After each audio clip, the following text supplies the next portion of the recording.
Bom, começando aqui na primeira da categoria do Not So Cool, mas espero que seja interessante para todo mundo que está por aqui.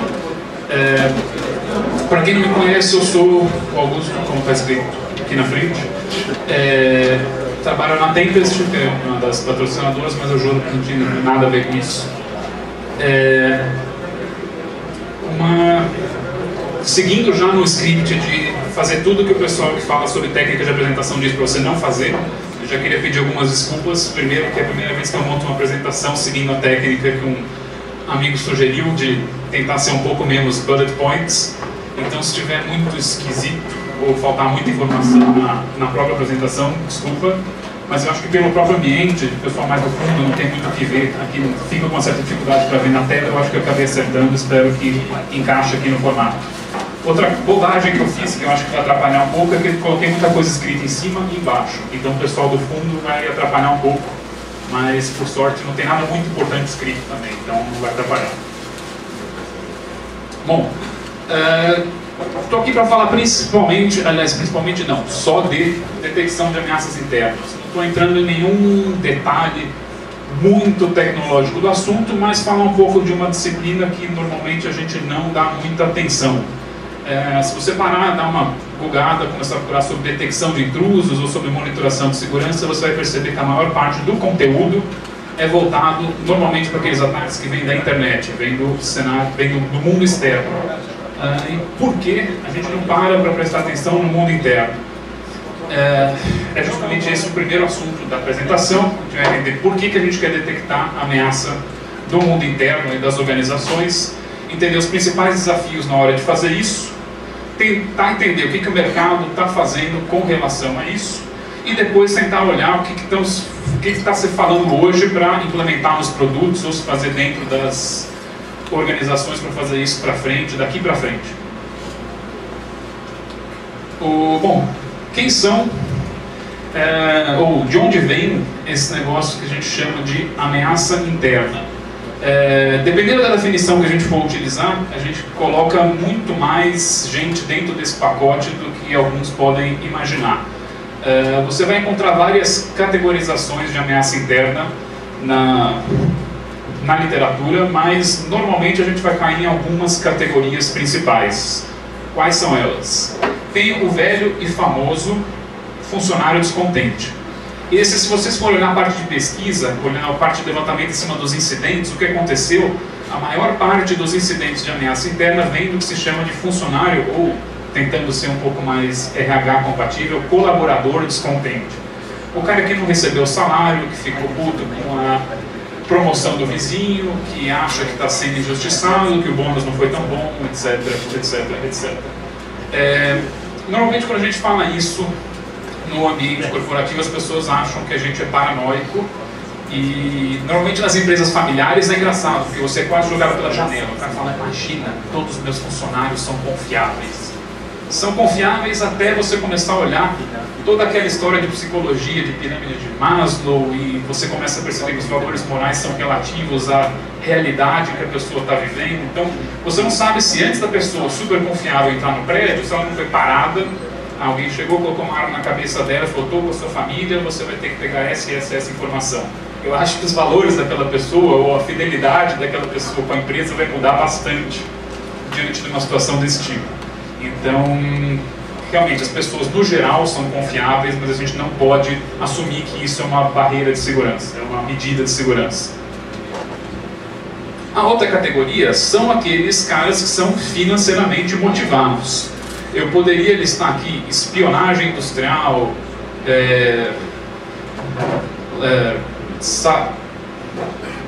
sabotagem motivada, etc. Mas a gente tem N categorias em que eu consigo encaixar tudo naquelas categorias em que alguém está fazendo aquele ataque, está realizando aquele ataque por motivo financeiro. Ou seja, o cara ou está vislumbrando lucro, vendendo informação, ou vendendo uma posição privilegiada, ou fazendo alguma coisa, realizando algum tipo de impacto em troca de dinheiro. Então você tem uma grande quantidade aí de ameaça interna motivada por dinheiro que pode vir de diversas fontes, ou que o atacante imagina que venha de diversas fontes.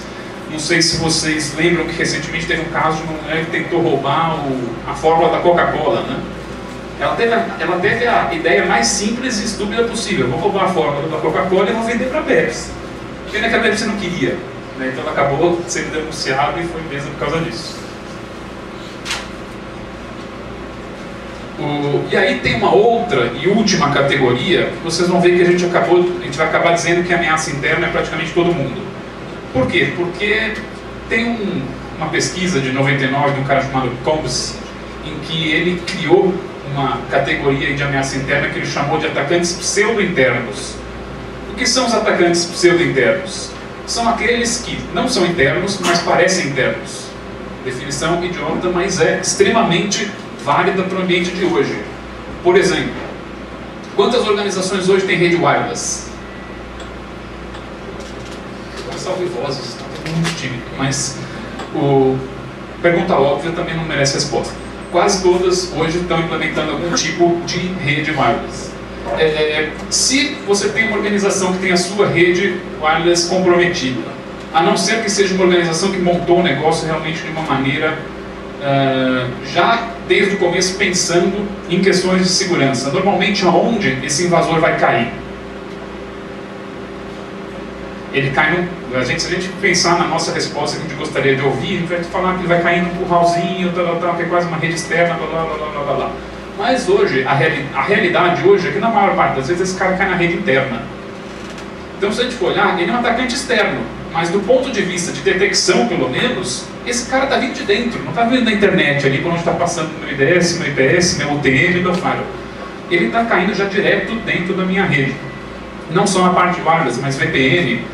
O cara está vindo pela internet, mas ele está passando encriptado por uma série de mecanismos de detecção que eu utilizo normalmente e vai cair também direto da rede interna. Ele começa a agir com um perfil muito parecido do usuário interno. Então esse pessoal que via RAS, via VPN, via rede Wi-Fi comprometida, muitas vezes o perfil dele, em termos de localidade na rede, acaba sendo muito mais parecido com um usuário interno do que um usuário externo. Então a gente convenciona chamar esse cara de usuário pseudo-interno, ou de atacante pseudo-interno. Legal, tá bom. Quer dizer que eu tenho ameaças internas. Por que eu gostaria de detectar ameaças internas? Pessoal do fundo, desculpa, é quase impossível de ler aqui, mas só para falar mais ou menos o que tem aqui. Primeiro, eu quero detectar porque é muito difícil evitar. No mundo externo, a gente acaba vendo aquela migração meio simples do IDS para o IPS. Tipo, se eu consigo identificar que é um Mormon batendo na minha porta de fora, para que eu vou só detectar e não bloquear? Se é um ataque que eu tenho uma certeza enorme de que é um ataque, não deixa passar, bloqueia. Agora no mundo interno, é muito mais difícil saber o que é ataque e o que não é. Até mesmo porque, quando a gente começar a olhar o que é normalmente um ataque interno, a gente vai ver que muitas vezes você tem abuso de excesso de privilégio. Você tem excesso de privilégio sendo utilizado de uma maneira que para as camadas mais baixas de tecnologia, na camada de rede, de transporte, blá blá blá blá blá, blá etc., aquilo lá é um tráfego normal, não é um ataque. Você não vai ver um IDS apitando porque viu um exploit passando. Quase todos os casos que a gente tem problema sério de ameaça interna, você não tem um ataque da maneira como a gente costuma tratar em termos de tecnologia. Então acaba sendo muito difícil detectar esse tipo de coisa. Detectar é lógico, evitar. Você não consegue colocar lá um IPS, liga, pluga no teu switch e fala, bloqueia ataque interno. Muitos dos ataques internos nem são considerados ataques pela maior parte dos produtos que tem hoje no mercado. E o outro problema, talvez o principal, é que o resultado de um ataque resultante de ameaça interna é extremamente alto. Dá para pegar alguns relatórios que a gente tem do Serviço Secreto Americano, em conjunto com o CERT, que foram feitos já faz um bom tempo, mas analisando o setor financeiro e o setor de infraestrutura crítica, vocês vão ver que em 91% dos casos, aqui pelo menos da parte bancária, a atividade do atacante interno trouxe um impacto negativo para a organização. Ou ainda na parte da infraestrutura mais crítica, você teve aí impacto financeiro razoavelmente grande para as organizações também. E aí, num caso também um pouco mais recente de ameaça interna, um roubo de informação na Dupont, em que os segredos de industriais, dos segredos de negócio da DuPont seriam vendidos, teriam um valor aí de até 400 milhões de dólares, estavam sendo vendidos para uma concorrente. Então dá para perceber o tamanho do impacto de uma ameaça interna. Não é um servidor comprometido e uma página pichada na minha DMZ. Não, é uma coisa muito mais séria, perda de vantagem competitiva. Para quem lembrar aí do caso do UBS, também faz um tempo de vários servidores parando ao mesmo tempo por conta de ação no administrador de sistemas, vai perceber que a capacidade de se causar estrago por um atacante interno é muito maior do que do externo. Bom, já me adiantei um pouco, mas se a gente for falar um pouco dos casos de ameaça interna para tentar entender melhor contra o que a gente está o que a gente está combatendo nesses casos. Falei da DuPont, o tal do Gary Min, um cara pesquisador, fez aquela coisa mais simples e óbvia possível de um atacante interno. Ele era pesquisador, tinha acesso a um monte de informação de pesquisa da DuPont. Fez download de uma porrada de documento e foi vender no concorrente. Coisa mais simples, impossível. Foi pego, foi descoberto e acabou preso. Outro caso bastante famoso, principalmente para os americanos, é o tal do Robert Hansen do FBI. Tem um filme recente aí chamado Breach, ou nas nossas famosas traduções de título de filme, Quebra de Confiança, que narra a história desse cara. De novo, problema de excesso de privilégio. Ele tinha acesso a casos, aí, a trabalhos do FBI que ele não tinha nenhum relacionamento, não tinha nenhuma atividade dele relacionada àquele caso, mas ele tinha acesso a essas informações, ele simplesmente baixava essas informações e vendia para a KGB. Então, também dá para ver dois casos bem diferentes aí, de simplesmente bomba de informação e que o cara tem acesso, ele pega a informação e vende para fora. E aí o outro caso, saindo um pouco do problema de vazamento de informação e já caindo no caso de sabotagem, o tal do Durônio na UBS, que era um administrador de sistemas que implantou uma logic bomb nos sistemas que em um determinado horário ele apagou todos os arquivos de 2.000 servidores e o banco simplesmente parou de operar, ficou um tempão fora, virou um verdadeiro pesadelo para só conseguir colocar a coisa de volta no ar. O Durônio é aquele caso bem típico de que o bônus não veio do tamanho que ele queria. Eu merecia mais do que isso, eu vou derrubar 2.000 servidores. Então a gente vê que a cabeça da pessoa funciona de maneiras diferentes. A gente nunca... Quantas pessoas aqui dentro teriam um raciocínio desse tipo? Espero que não. Bom, então é legal. A gente talvez agora tenha uma visão um pouco mais clara do que a gente está tentando combater. E por que é tão difícil? Talvez até por isso que não tenha tanto produto que fala assim, detecte agora a sua ameaça interna. Porque é um negócio difícil de vender, é um negócio difícil de fazer. Quais são esses desafios que a gente normalmente enfrenta? Primeiro, quem é a maçã podre? Eu tenho o meu público todo interno e é muito difícil identificar quem está fazendo bobagem e quem não está. Na internet a gente tem uma relativa facilidade quanto a isso, embora não seja tão fácil, por conta que normalmente a atividade maliciosa vindo na internet acontece naquelas camadas tecnológicas mais baixas. O cara está atacando com um exploit, com alguma ferramenta que fica muito claro que aquele conteúdo é malicioso. É claro que a gente ainda tem aqueles problemas de vez em quando o tráfego ser encriptado, ser difícil de detectar, mas um SQL injection na minha aplicação web é um SQL injection em qualquer lugar. Vindo da internet, vindo de dentro, só que de dentro isso normalmente não acontece, porque o cara tem acesso na aplicação, ou tem acesso no banco de dados. Então, normalmente para fora, para alguém conseguir um acesso privilegiado, ele acaba usando técnicas que a gente já está mais acostumado a detectar. Isso normalmente não acontece no ambiente interno. Ele não precisa usar técnicas de ataque que a gente já está acostumado, já está pronto para identificar. Então fica muito difícil, eu vendo aquele monte de acesso legal, do ponto de vista técnico, às informações, e saber qual daqueles acessos é válido, tem um motivo válido, e qual tem um motivo malicioso. É muito difícil eu diferenciar um do outro.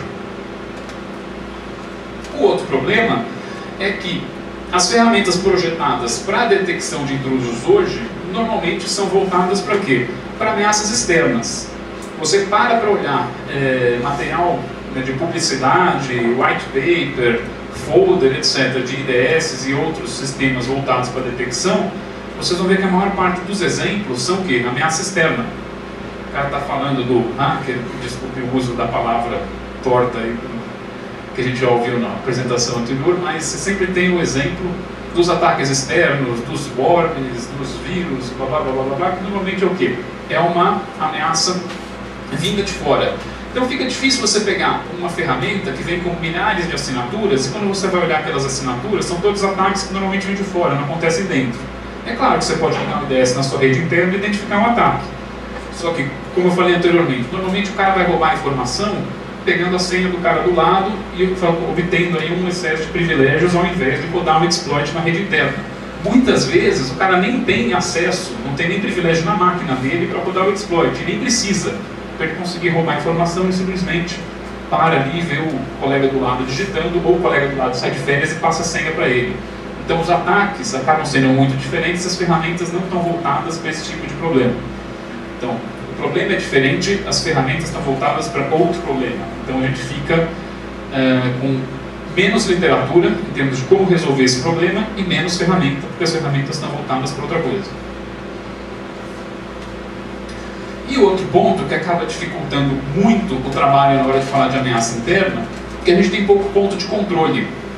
Na internet vem todo aquele tráfego passando por alguns pontos de estrangulamento, seja nosso roteador, nosso UTM, nosso IPS, nosso DS, nosso firewall.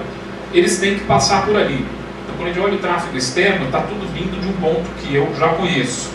Então, eu posso aplicar minhas tecnologias de detecção naquele ponto e ser capaz de procurar os ataques ali. No caso do ambiente interno, de onde vem? De onde está vindo o ataque?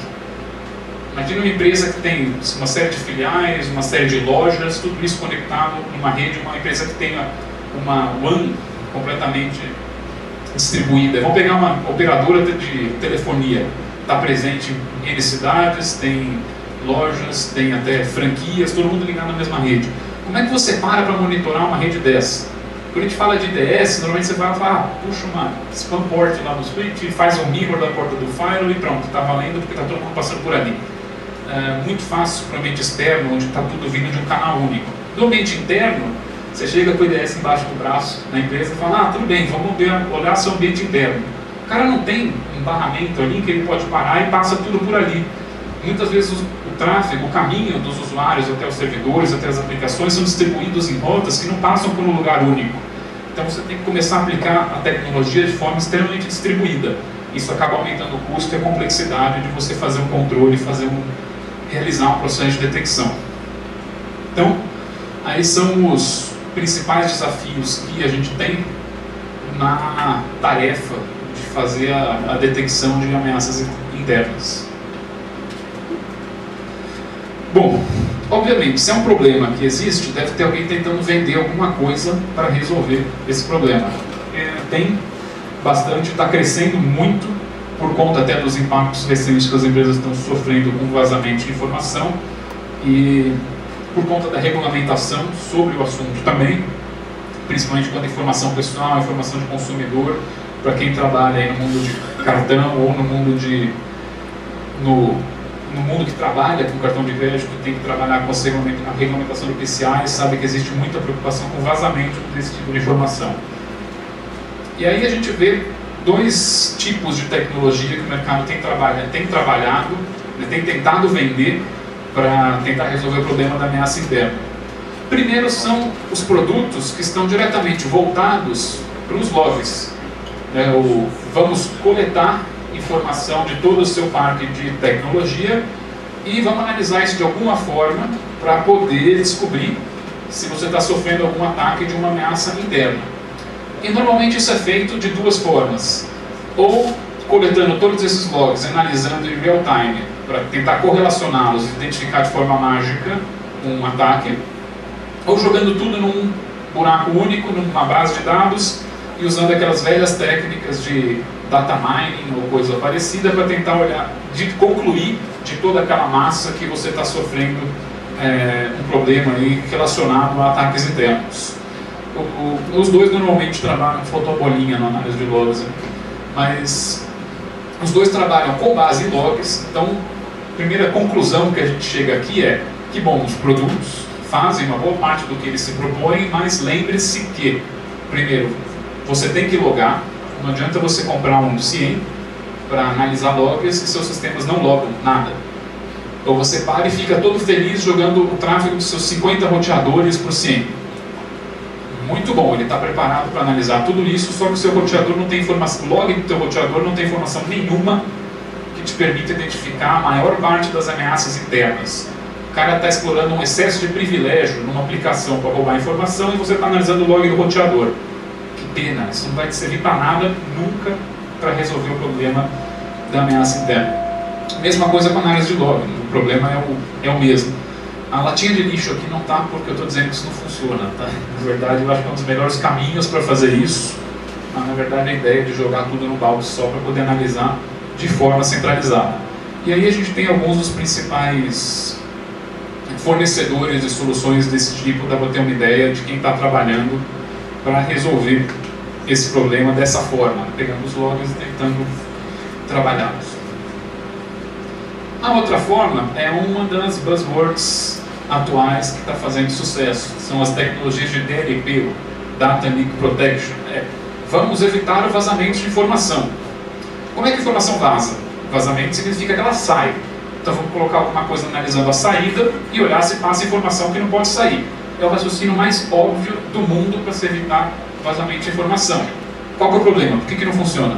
Ou por que não funciona de maneira perfeita e eu não estaria aqui falando que o problema está resolvido?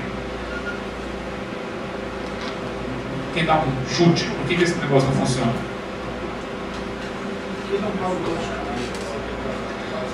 Primeiro, não cobre todos os canais. Então você tem ali um negócio analisando o seu tráfego de e-mail, o seu tráfego HTTP e o cara sai com a informação no drive USB. Sim, já tem informações que você pode estar nas estações, etc., para analisar o que a pessoa está fazendo na própria estação e tentar identificar se ela está copiando informação por confidencial para o drive USB também. Mas você faz isso, o cara imprime, o cara amassa e leva embora. Você também está analisando quanto que a pessoa está imprimindo, etc.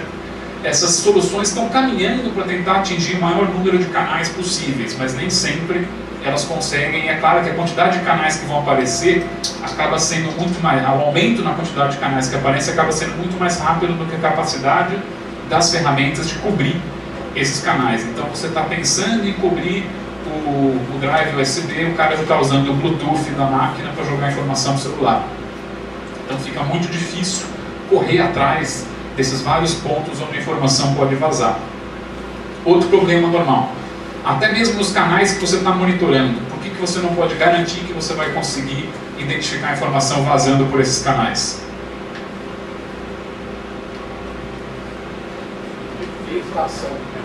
Criptografia. Então a gente fica incomodando todo mundo para implementar criptografia numa série de sistemas de comunicação. Então usa SSL em tudo, manda e-mail encriptado, blá blá blá blá. Tá bom.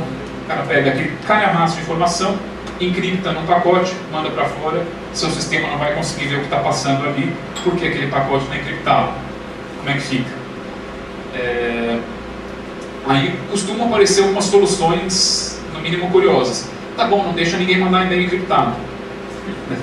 Aí as duas pessoas da área de segurança começam a se bater, né? Você entra no corredor, estão os caras se esmurrando. Não, porque escrevi a política que todo e-mail tem que ser encriptado. Não, mas não pode ser encriptado, porque pode vazar a informação. E aí vai. São três principais desafios para essa tecnologia funcionar.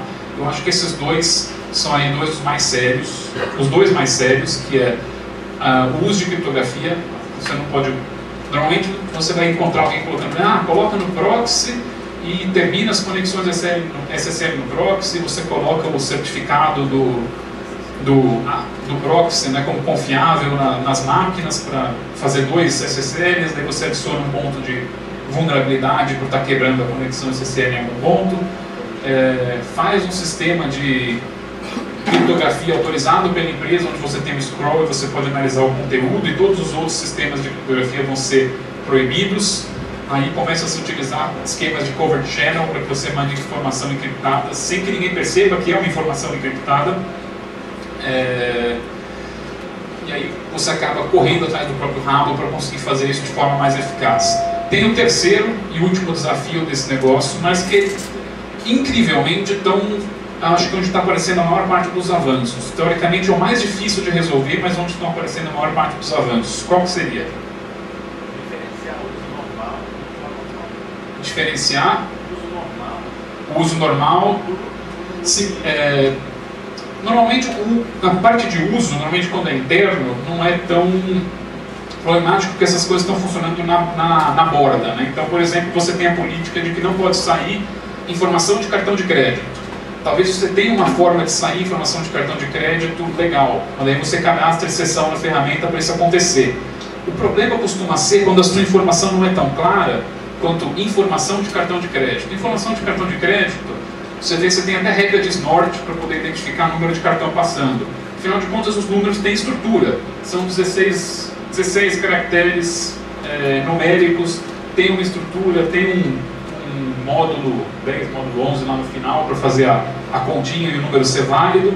Então você consegue, com o sistema automático, perceber se aquilo é um número de cartão ou não.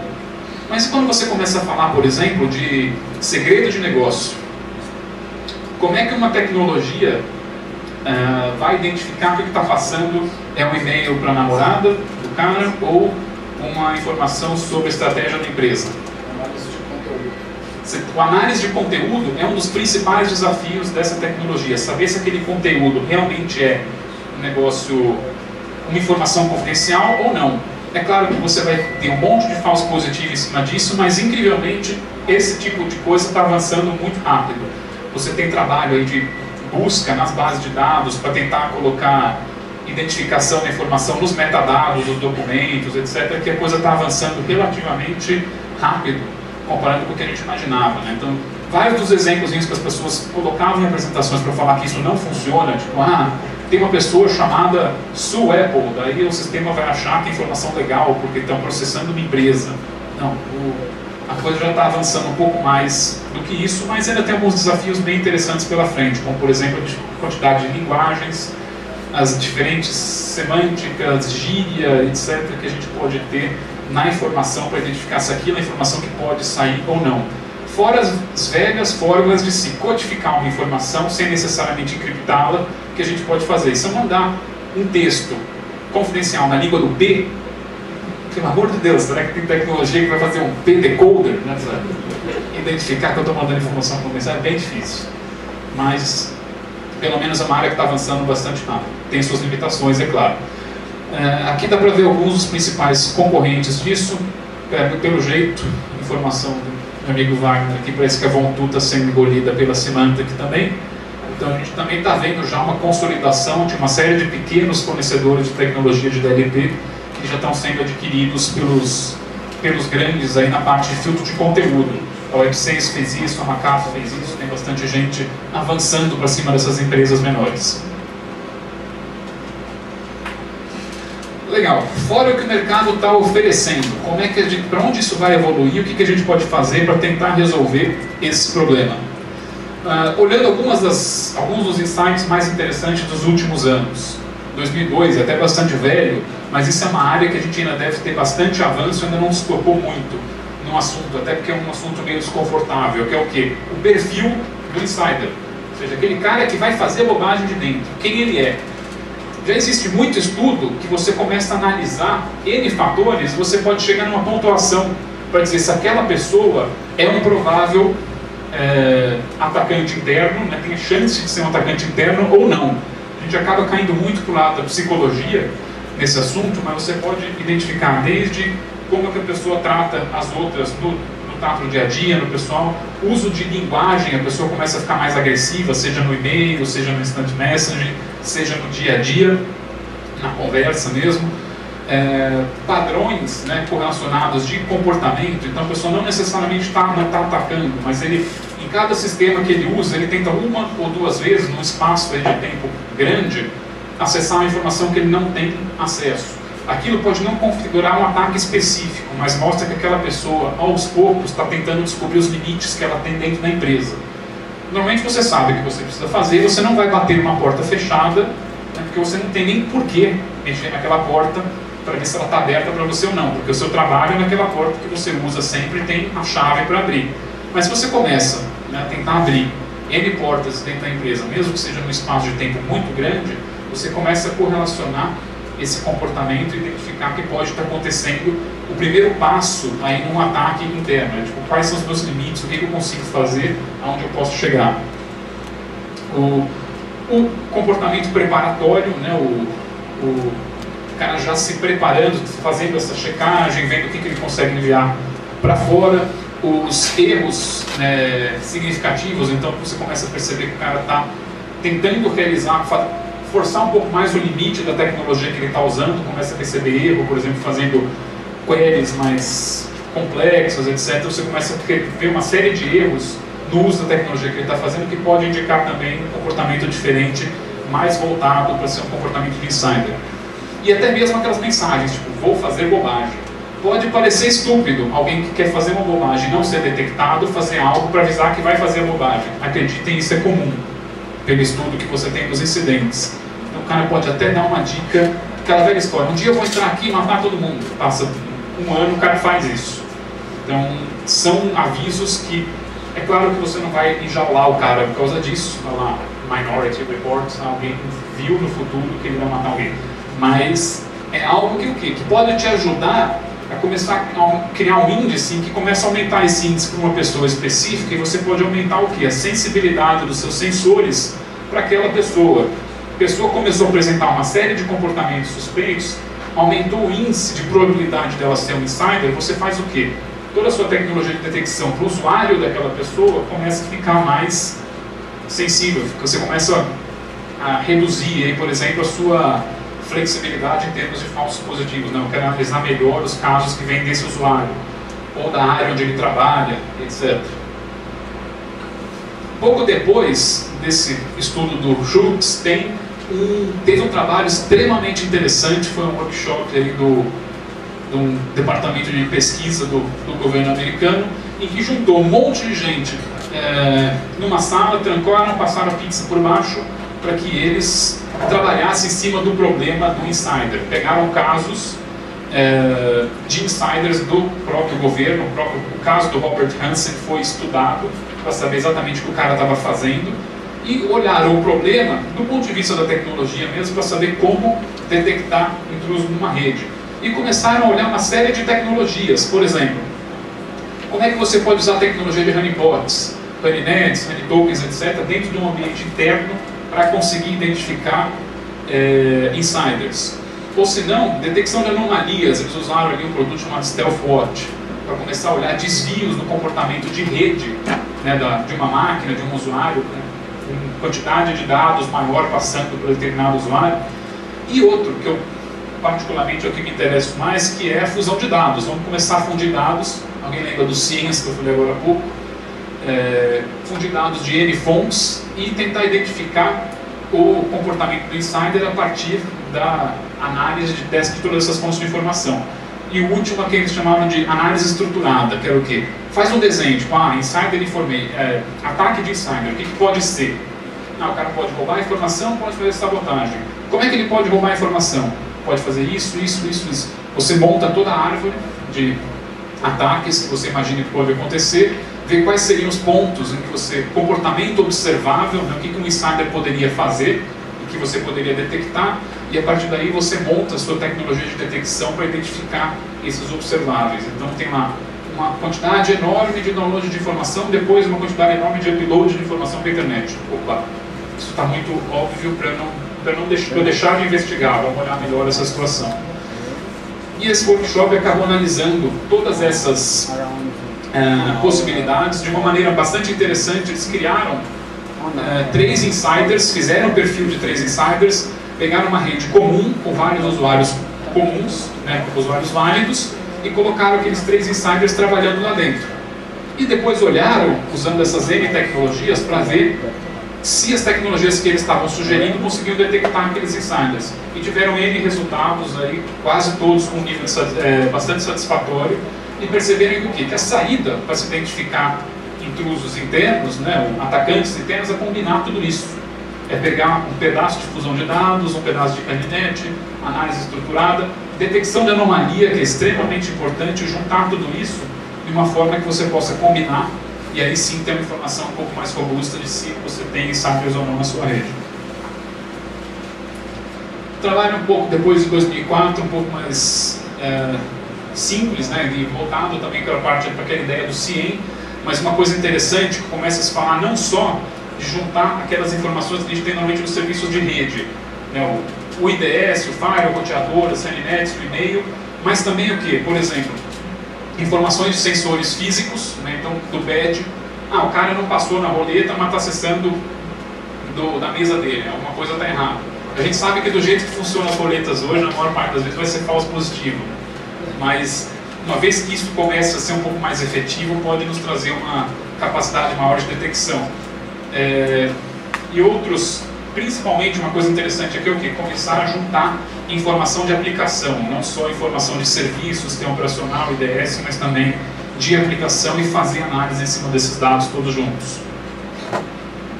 Bom, bastante gente conhece o seu Bechlik, né, do Tower of Network Security.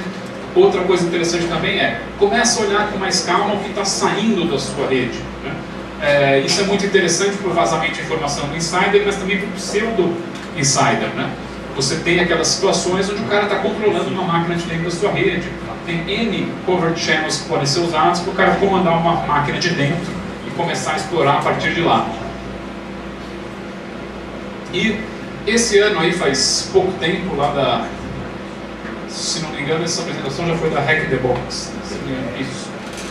Aonde a ideia é fazer a mesma coisa que a gente está falando de ciência, etc., mas pegar esses dados e começar a consolidá-los de forma mais visual para que você comece a usar essa nossa capacidade simples de identificar padrões, né, identificar desvio de padrão numa imagem, para também identificar insiders. O Rafael Marques já tinha falado bastante disso sobre análise de detecção de intrusos, análise de segurança, detecção IDS comuns, né, ou detecção de intrusos comuns, sem ser a parte de insider, mas de insider ele começou a ser um pouco mais específico nessa apresentação e gerou resultados bastante interessantes. Eu não coloquei o gráfico aqui, mas aquele caso da DuPont que eu comentei era um caso tão óbvio de se olhar no visual, que até de dar risada, que você tinha um gráfico de barras, a quantidade de download de informações dos usuários.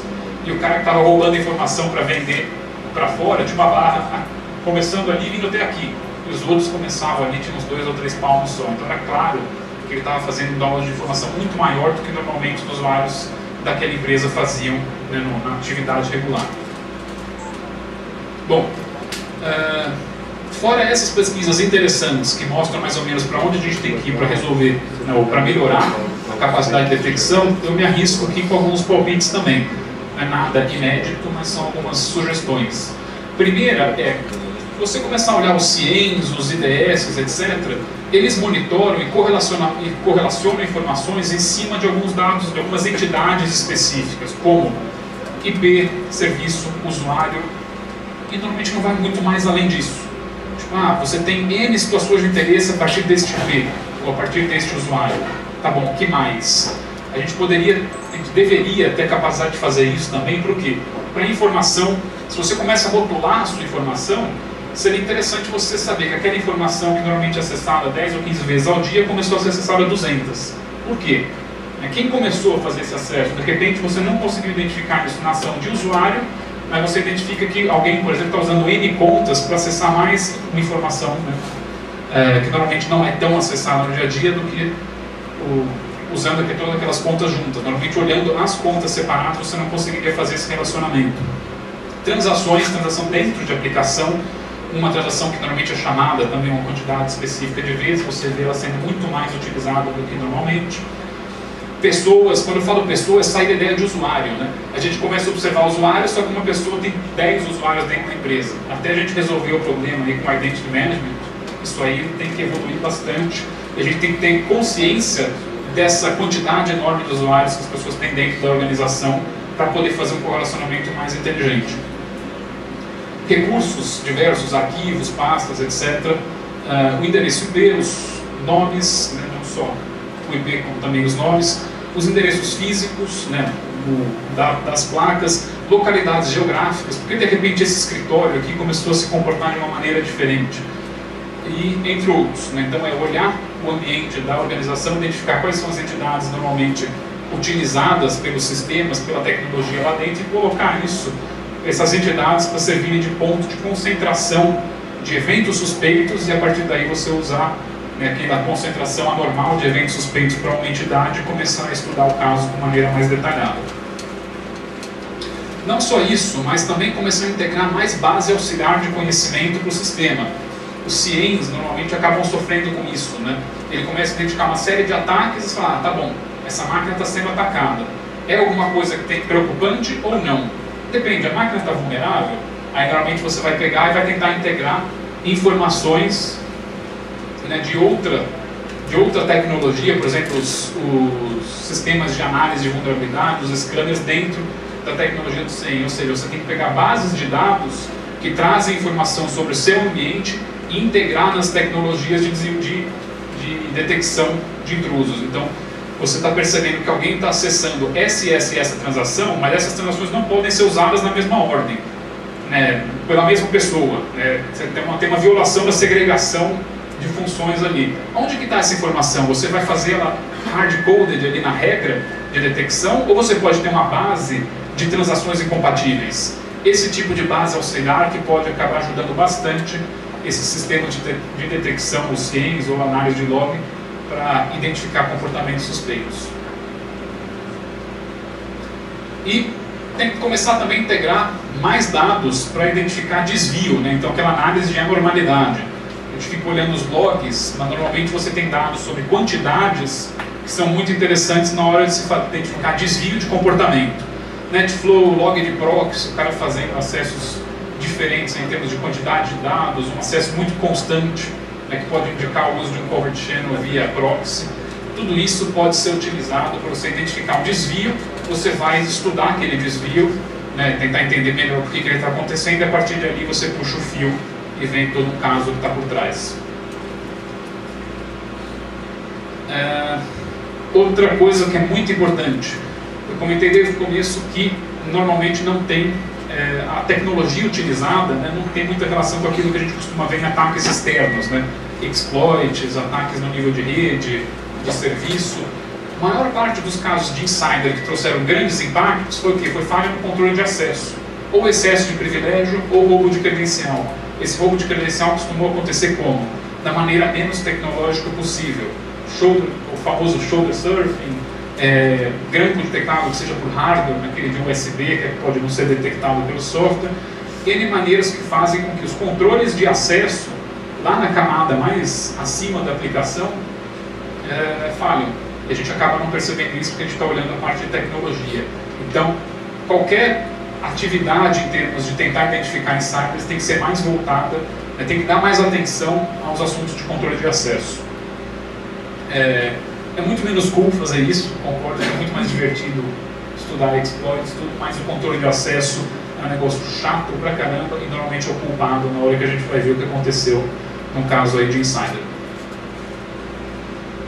Bom, corrido como um louco no final por conta do tempo, mas se der alguns segundos aí em termos de sugestões, perguntas, observações, estamos à disposição. Fazer uma conscientização do usuário com política de segurança e tudo mais, vai mudar o insider ou o insider já nasce insider? A conscientização eu acho que te ajuda muito, por exemplo, para evitar pseudo-insider, por exemplo, porque a pessoa acaba sendo porta de entrada para alguém de fora utilizar, e principalmente, uma coisa que eu, por conta de correr um pouquinho, acabei não comentando, é a capacidade humana de você perceber que alguém está se comportando de maneira inadequada ou de maneira estranha ainda é muito grande. Aquele estudo do Schultz acaba comentando bastante que quase quando você olha os estudos lá do Serviço Secreto Americano sobre os incidentes no setor bancário e de infraestrutura, você percebe que em muitos casos, até na maioria, a pessoa que era insider demonstrou desvio de comportamento. Ficou mais agressivo, começou a ficar mais nervoso, mais desconfiado, começou a fazer uma coisa que não costumava fazer. Se você integra isso num sistema de detecção, então você faz lá um hotline dentro da empresa. Notou um desvio de comportamento? Avisa. A gente não vai pegar o cara e esmurrar numa salinha, mas o que a gente vai fazer? Vai ajustar o sistema para observar mais aquela pessoa. Então, normalmente você tem um limiar, né? Onde a partir daqui eu olho, né, se aqueles eventos que eu identifiquei são realmente um caso de ataque ou não, ou a partir daqui para baixo eu não olho. Se alguém acaba sendo anonimamente denunciado dentro da empresa, esse cara está se comportando de forma estranha, está apresentando, por exemplo, uma situação financeira que é incompatível com o que ele faz na empresa, reduz a barra para ele, e a partir daí, né, você começa a dar mais atenção para os eventos ligados ao usuário, à máquina daquela pessoa. Eu acho que ele vai acontecer desse. Por exemplo, uma forma para que você aqui imediato, que normalmente tem um contato mais próximo, também fazer uma análise desse sensibilidade. Por exemplo, tem um estouro do funcionário. Vou lá no sistema, ó, ele está mais propício nesse momento. Exatamente, você deixa uma ferramenta para os gestores e até para a área de recursos humanos, que são os mais capazes de identificar não só desvio de comportamento, mas situação que pode aumentar aí a probabilidade de acontecer um caso de insider. Por exemplo, vai ter um corte, tá? Vai cortar 20% de pessoas de uma área. Será que não pode pegar aquela área e reduzir o limiar de detecção para aquela área, já que você vai ter uma situação, ou alguém, o cara foi falar sobre o bônus e o cara sai muito descontente, o próprio gestor vai lá e ajusta. Isso, de repente, você teria um baseline do próprio funcionário. Você tem um baseline do passado dele, e a partir daquele... Assim, aí é aquela parte de análise de comportamento. Se você consegue observar tráfego de rede, chamada de transações, etc., e consegue montar um perfil dessas N atividades para cada pessoa, a partir do momento que você aponta uma pessoa e fala esse cara é suspeito, qualquer desvio desse vai chamar mais atenção do que os outros. Hoje eu caminho para o seguinte cenário, tá? Eu tenho excesso de informação, uma equipe de TI reduzida e baixo conhecimento. Como é que você vê o uso de tecnologia de thresholds para controlar esse excesso de informação? Porque na verdade eu não tenho falta, agora eu tenho excesso. Primeiro você tem que conseguir usar uma tecnologia que seja capaz de ser ajustada. Você construir uma iniciativa de monitoração com uma ferramenta que não permita que você ajuste, os alertas falsos ou o trabalho para a sua equipe vai crescer de maneira diretamente proporcional, né, à quantidade de informações que você está colocando lá dentro. Então é muito importante que você use uma tecnologia que seja bem ajustável, em forma que os thresholds não sejam, por exemplo, só para... meu threshold básico de reporte é esse. Não. Por isso que eu sugiro que as entidades que você vai observar sejam mais granulares, porque eu tenho um threshold por pessoa, por localidade, por IP, por serviço, etc. Porque aí, no começo, pode ser um caos, mas aí você vai ajustando o sistema de uma forma que os thresholds ficam mais distribuídos e fica um pouco menos crítico em termos de quantidade de alarmes que você tem que olhar. Uma outra coisa interessante é que essa própria atividade demanda é um negócio extremamente forte de demanda. Então, passa a ser interessante você contar com isso como serviço. Você ter aí, contratar isso como uma modalidade de Managed Security Service, ou uma empresa para fazer isso. O cara ter capacidade de agregar inteligência não só dos seus eventos, mas como de outros, para fazer assim, isso de forma mais otimizada. Então, talvez fazer isso internamente seja um pouco mais pesado do que colocar para fora também. Eu tenho um problema de time sensitivity, entendeu? Na hora que é detectado alguma coisa, o tempo de reação em cima é crucial. Aí a terceirização não vai te trazer impacto quanto a isso. Uma vez que você faça um SLA para que o problema identificado pelo terceiro que está te provendo o serviço seja imediatamente reportado, aí é questão de você fechar o nível de serviço com o fornecedor. Sei que eu estou bem explorado de tempo. Uma pergunta só no nível mais contratual. Como que você é feito isso na hora da contratação? Também é feita uma análise do RH na hora de contratar um novo colaborador? Assim, você pode ter dentro do processo de contratação. Primeiro você tem que ter o processo para identificar que se a pessoa for potencial insider é bom não contratar. Foi esse caso que o cara era o próprio insider que foi contratado e fez. Então, cadê o RH para deixar um cara desse ser contratado? Tem que ter teste de... Se a pessoa vai ter acesso à informação, vai ter capacidade de fazer alguma coisa mais crítica pela função dele, realmente o processo de contratação tem que ser um pouco mais pesado na hora de fazer um perfil, etc. Mas se você identificou qualquer coisa que chame atenção nesse perfil, mas ainda assim que não seja motivo para não contratá-lo, vale a pena, se o RH tem realmente essa ferramenta para ajustar os thresholds, já deixar os thresholds com aquela pessoa um pouco mais baixo. Fecho? Bom, gente, muitíssimo obrigado. Vamos para a sequência.